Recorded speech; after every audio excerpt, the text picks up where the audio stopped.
పద్మలతను kidnap చేశారు, అత్యాచారం చేశారు అంటే దాని వెనక పెద్ద స్టోరీ ఉంది. ఎందుకు ఇంతలో వాళ్ళు పగబట్టారు అనే దానికి ఒక పెద్ద స్టోరీ ఉంది. అదేంటనేది అక్కడికి వెళ్ళిన తర్వాత చెప్తాను రండి.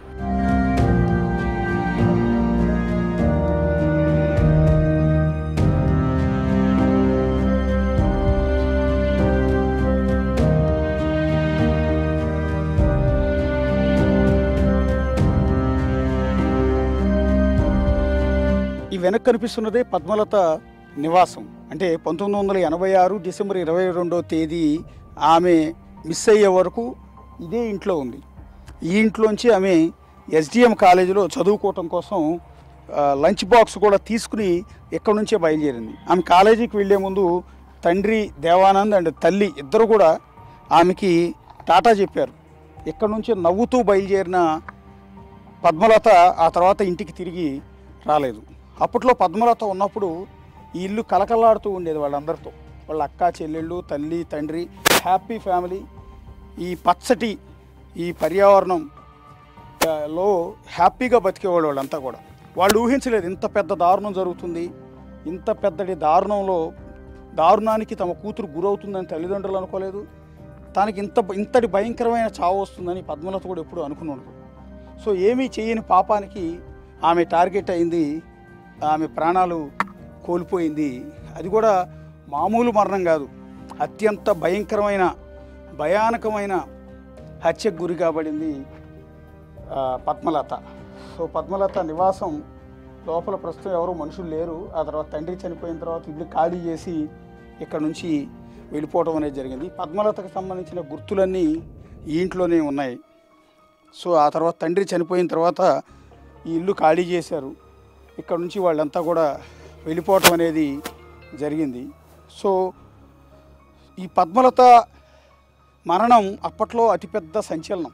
ఇప్పుడు అంత మీడియా యాక్టివ్గా లేదు, ఈ సోషల్ మీడియా లేదు కాబట్టి ఆ మరణంకి సంబంధించిన కారకులు ఎవరు అనేది తేల్చలేకపోయారు. ఎందుకంటే అన్ని వ్యవస్థల్ని మేనేజ్ చేసేసారు.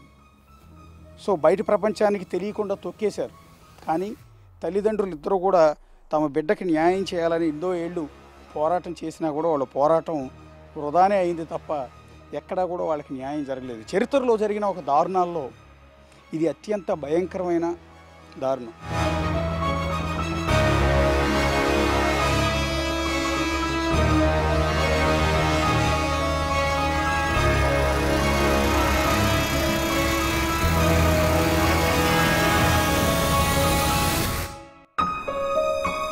ఇదే పద్మలత సమాధి. ఈ సమాధి కిందే ధర్మస్థలంలో జరిగిన ఒక అరాచకానికి సంబంధించిన నిజం దాక్కుని ఉంది. ఎస్, వాళ్ళ తండ్రే ఆ నిజాన్ని ఎప్పటికైనా బయట పెట్టడం కోసం తన కూతురి మృతదేహాన్ని ఈ విధంగా ఖననం చేశారు. సమాధిని చూస్తున్నారు కదా మీరు ఇక్కడ. ఈ సమాధి కిందే పద్మలత మృతదేహం ఉంది. బేసిక్గా దేవానంద్ ఫ్యామిలీ అంటే పద్మలత ఫ్యామిలీ హిందూ ఫ్యామిలీ. చనిపోయినప్పుడు సహజంగానే దహనం చేస్తారు, అంటే కాల్చివేయటం మనందరం కూడా తెలిసిందే. కానీ తండ్రి ఎందుకు సమాధి చేశాడు అంటే ఏదో ఒక రోజు తన కూతురు కేసుకు సంబంధించి దర్యాప్తు ప్రారంభించి మళ్ళీ ఆ మృతదేహాన్ని కనుక వెలికి తీస్తే అప్పటికి పుర్రెలు ఎముకలు ఉంటాయి కాబట్టి వాటి ఆధారంగా ఏమైనా ఎంక్వైరీ చేసి తన కూతురికి జరిగిన ఆ దురాఘాతాన్ని బయట ప్రపంచం ముందుంచి ఎవరైతే ఈ దారుణమైన పనికి పాల్పడ్డారో వాళ్ళకి ఏమైనా శిక్ష పడుతుందేమోనన్న ఆశతో ఆ తండ్రి దేవానంద్ ఈ విధంగా సమాధి చేశారు. బహుశా నేను అనుకోవటం ఏంటంటే ఒక తండ్రి ఒక న్యాయం కోసం ఈ విధంగా చేయటం అనేది ఇండియన్ హిస్టరీలో మొట్టమొదటి కేసు అయి ఉంటుంది. సో అంతటి అరాచకం ఇక్కడ జరిగింది. అది వింటుంటేనే చాలా బాధ అనిపించింది. అందుకని అడవిలో ఇలా నడుచుకుంటూ సమాధి దగ్గరికి వచ్చి మీకు చూపిస్తూ ఉన్నాను. ఎందుకు పద్మలతని వాళ్ళందరూ చంపారు అంటే ఈమె ఎస్డిఎం కాలేజీలో పియూసీ సెకండ్ ఇయర్ చదువుతుందని చెప్పాను కదా. ఈ ఎస్డిఎం కాలేజీ అప్పట్లో కావచ్చు ఇప్పుడు కావచ్చు మంజునాథ దేవాలయం అంటే ధర్మస్థల క్షేత్రం ఆధ్వర్యంలోనే నడపబడుతుంది. అందులోనే ఈమె స్టూడెంట్గా చదువుతుంది. ఈమెను కిడ్నాప్ చేసింది ఎవరో తెలుసా? ఆ ఎస్డిఎం కాలేజీ ప్రిన్సిపలే కిడ్నాప్ చేశారు. కిడ్నాప్ చేసి ఎవరైతే వీళ్ళు అపోనెంట్స్ ఉన్నారో వాళ్ళకి ఆమెను అప్పచెప్పారు. వాళ్ళు అత్యాచారం చేసి తీసుకొచ్చి ఇదే అడవిలో వెనకాల పడేశారు.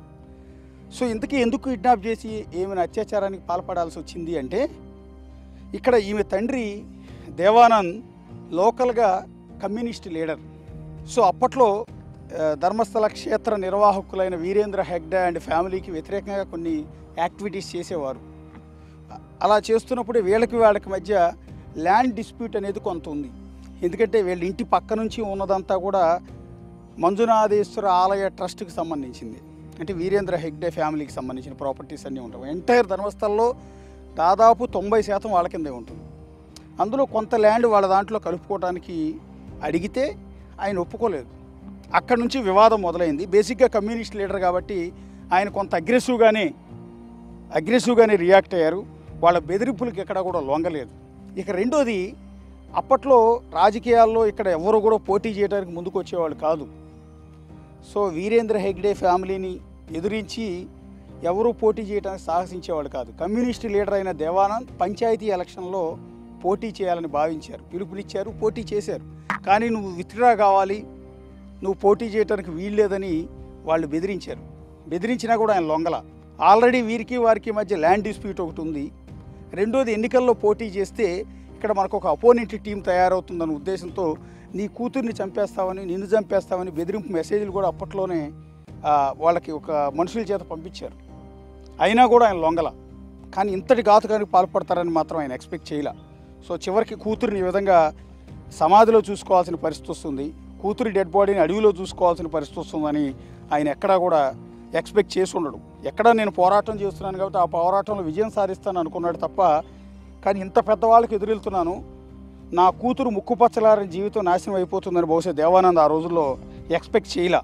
సో అన్నట్టుగానే వాళ్ళు చెప్పినట్టు వినకుండా ఎన్నికల్లో పోటీ చేశాడనే కారణంతో, అంతేకాకుండా వాళ్ళ భూమిని వాళ్ళకి రాసియలేదనే కారణంతో చివరికి ఆమె కూతురిని ఆమె చదువుతున్న ఎస్డిఎం కాలేజీ ప్రిన్సిపల్ చేత కిడ్నాప్ చేయించి ఆ తర్వాత ఆమెను అత్యంత దారుణంగా అత్యాచారం చేసి ఆమెను క్రూరంగా చంపి అడవిలో పడేశారు. సో ఇది ఆమె స్టోరీ. కేవలం ఎన్నికల్లో పోటీ చేశారనే కారణంతో ఆమె కూతుర్ని ఈ రకంగా రేప్ చేసి చంపేశారు. సౌజన్య కేసు కూడా అంతే. ఇట్లా వాళ్ళ తండ్రులు మాట వినలేదనే కారణంతో కూతుర్ని రేప్ చేసి చంపడం అనేది ఇక్కడ ఆనవాయితీ, సాంప్రదాయం. సో ఇప్పుడు ఏ తండ్రి చేయని ఒక సాహసం ఆ తండ్రి దేవానంద్ చేశారు. తన కూతుర్ని దహనం చేయకుండా ఈ విధంగా పూడ్చిపెట్టారు ఇదే సమాధిలో. సో ఈ సమాధి కిందే ఇప్పుడు పద్మలత మృతదేహానికి సంబంధించిన ఆనవాళ్ళన్నీ కూడా ఇక్కడే ఉంటాయి. కానీ ఇన్నేళ్ళైనా కూడా ఆ కుటుంబానికి ఇప్పటివరకు కూడా న్యాయం అన్నది మాత్రం జరగలేదు. సో పద్మలత ఈ రోజుకు కూడా ఇదే సమాధిలో బాధగా రోధిస్తూనే ఉంది. ఆమె ఆత్మ ఈ రోజుకి రోధిస్తూనే ఉంది. నాకు ఇంకా న్యాయం జరగదా, ఇక్కడ చట్టాలు లేవా అని ఇక్కడే కూర్చుని ఆమె రోధిస్తోంది. కెమెరా పర్సన్ రాజుతో కలిసి అశోక్, బిగ్ టీవీ, ధర్మస్థల పద్మలత ఇంటి దగ్గర నుంచి.